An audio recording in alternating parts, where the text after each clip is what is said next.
Buenas a todos. El día de hoy vamos a hablar sobre los trastornos psicóticos, en los cuales vamos a revisar lo que es el CIE-10. En la parte de que nos vamos a centrar son del F20 al F29, que son básicamente los trastornos psicóticos de los cuales vamos a hablar. El día de hoy nos acompaña un amigo muy cercano mío, se llama Michael, y mi persona, Yacid. Y empezamos, ¿no? Michael, ¿estás listo para hablar Y sobre claro, el F20 al F29? sí, no te preocupes. Eh, Vamos a empezar, ¿no? Con lo que es revisando el manual del CIE 10. En ese caso, viendo la categoría del F20 al F29. Claro que en acá entran lo que vendría a ser desde la esquizofrenia hasta los trastornos delirantes y los episodios psicóticos agudos. Es como un gran paraguas de fenómenos donde la realidad y la percepción se distorsionan en este caso. Claro, exacto. Por ejemplo, si vamos a hablar del F20, que es la esquizofrenia, es probablemente, eh, bueno, la esquizofrenia es el más conocido, ¿no? Se caracteriza por los síntomas como delirios, alucinaciones auditivas, lenguaje desorganizado y también lo que son síntomas negativos como aplaneamiento afectivo, lo que también hace la falta de iniciativa. Exacto. Y ojo, dentro de la esquizofrenia hay subtipos.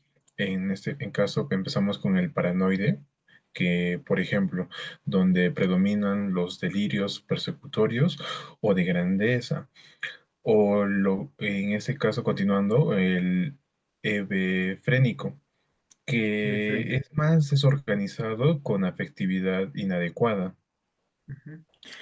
Sí, bueno, sí, estoy de acuerdo contigo, pero hay que también rescatar que aunque en el CIE-10 hable algo, en el DSM-5 ya no se usan tanto estos subtipos que son del CIE-10, ¿no?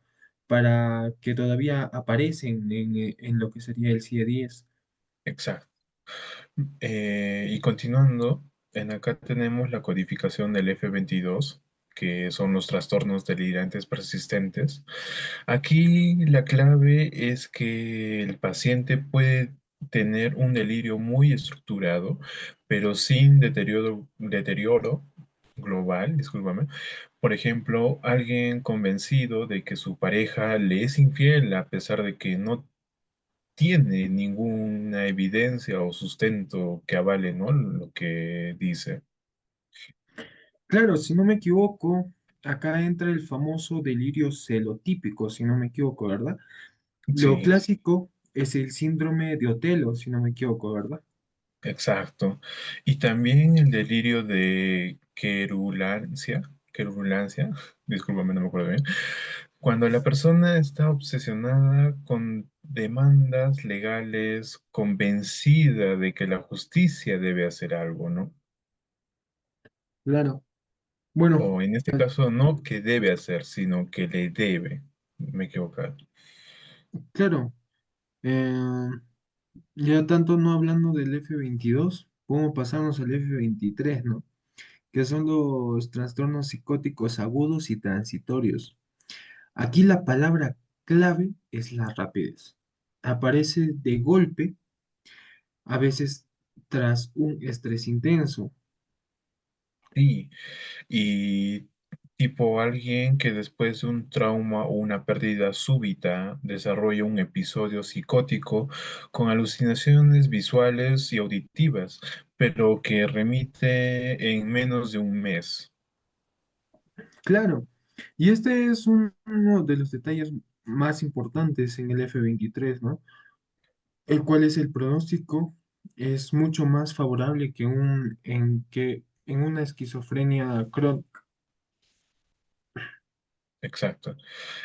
También pasando ya a la codificación F25, que son los trastornos esquizoafectivos. Aquí prácticamente conviven síntomas psicóticos con síntomas afectivos, tipo maníacos o depresivos. Claro, en acá podemos poner un ejemplo que sería cuando un paciente que tiene un delirios de persecución, pero al mismo tiempo está en una fase depresiva profunda con una ideación suicida, ¿no? Exacto. O alguien en fase maníaca que dice ser elegido por Dios para salvar al mundo, es un ejemplo, pero a la vez tiene fuga de ideas y verborrea, ¿no? Claro, bueno, ya pasándonos de todos estos podemos hablar, ya finalizando esto, de lo que es el F28 y el F29. Ya hablamos de lo que es psicosis. En este hablamos de que son psicosis no orgánicas, o sea, que son no especificadas. Es como un cajón donde ponemos cosas dentro o metemos, por ejemplo, en un cajón de un sastre donde metemos eh, los, los cascos o los casos que no cumplen todos estos criterios de las categorías anteriores, pero claramente hay un proceso psicótico. Por eso en el F28 y 29 estos tratan de no especificar, o bueno, no se especifican como lo que son psicosis no orgánicas, no orgánicas, sino que son psicosis no especificadas, pero que no podemos decir que, o sea, no podemos sacar una conclusión muy abierta a eh, a este tipo de psicosis que presenta algún paciente, ¿no? Exacto. A ver, como yo te trato de entender, es como decir, sí, hay síntomas psicóticos, pero no sabemos si es esquizofrenia, si es esquizoafectivo o si es otra cosa. Claro, claro. En general, lo que caracteriza a todo este grupo es la pérdida de contacto con la realidad, aunque varía el curso, la duración, cuál es la gravedad y los síntomas acompañantes. Sí, y creo que algo importante para no olvidar es que el abordaje clínico combina psicofarmacología, en este caso antipsicóticos típicos o atípicos, pero también psicoterapia de apoyo, psicoeducación familiar y reintegración social. Sí, porque si nos quedamos solo con en la etiqueta diagnóstica que nos presenta el CIE-10, que es del F20 al 29, nos vamos o llegamos a olvidarnos de la persona detrás de este diagnóstico, ¿no?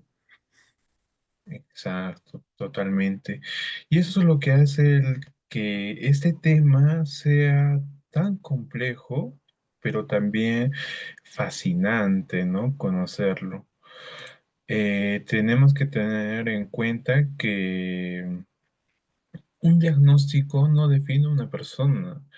Con tratamiento adecuado, apoyo familiar y acompañamiento profesional, muchas personas lograrán llegar a una vida plena y algunos, se podría decir, algunas ideas que no se comparten, ¿no? Con los demás. Claro, y a mí, ya terminando con esto, ¿no? Ya hablamos del F20 al F29, pero dime, amigo Michael, perdón, ¿qué Sí, tal te ha parecido hablar sobre este tema que es del F20 al F29 para ti? no, la verdad es muy interesante. Al menos está bien. Este tema es conocido en el ámbito clínico, ¿no?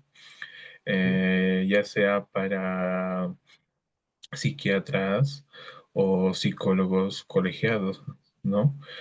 Pero también es bueno recabar esta información eh, para tener en cuenta que las personas no, a pesar de su diagnóstico, no deben ser juzgadas, ¿no? O mirarlos de otra forma, con estereotipos en ese caso. Ujú, claro, a mí también esto de hablar de los trastornos psicóticos es muy interesante. En la parte más de estudio, leer sobre esto, sobre qué trata cada esto. Y lo que más interesante se me hace es cómo la psicología va avanzando demasiado, ¿no? Que de antes que solo nos basábamos en diagnósticos a pasar lo que es a trabajar con lo que ya es psicofarmacología, ¿no? Como tú dijiste, lo que son los antipsicóticos típicos y atípicos. Y bueno, con esto terminamos de hablar sobre los trastornos psicóticos. Eh, bueno, de mi parte es todo eso hasta esta sesión. Ya nos vemos en próximas sesiones y sigamos escuchando. Exacto. Nos escuchamos hasta el próximo capítulo. Tengan en cuenta que hablar de salud mental es hablar de respeto, comprensión y derechos. Hasta pronto.